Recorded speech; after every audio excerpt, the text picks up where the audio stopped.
बिस्मिल्लाहिर्रहमानिर्रहीम।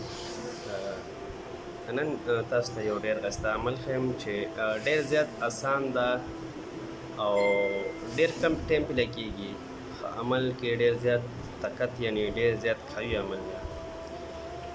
او که د چا په سر باندې درد وي چې همیشه یې درد وي په سر باندې ونه ډېر زیات پریشانه وي او هم چې څه کار نشي کولی هر ټایم د سر باندې درد وي یا که د چا په خېټه باندې درد وي لږ شانتې خوراک وکړي هم درد یې جوړېږي او که څه هم خوري نو درد یې جوړېږي.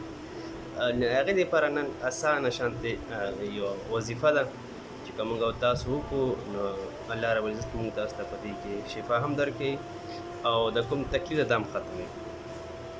نو چا چې په سر یا په خېټه باندې درد وي نو هغه خپل لاس چې په سر درد وي په سر باندې کېږدئ یا په خېټه باندې درد وي په خېټه باندې هغه لاس کېږدئ.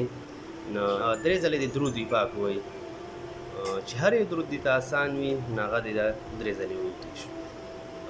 یعنې 11 مرتبه دا ووایي د 11 ځلې دا هم ویلی شي اللهم یا رحیم. نو بیا هغې نه بعد په خپل ځان باندې شفا شي.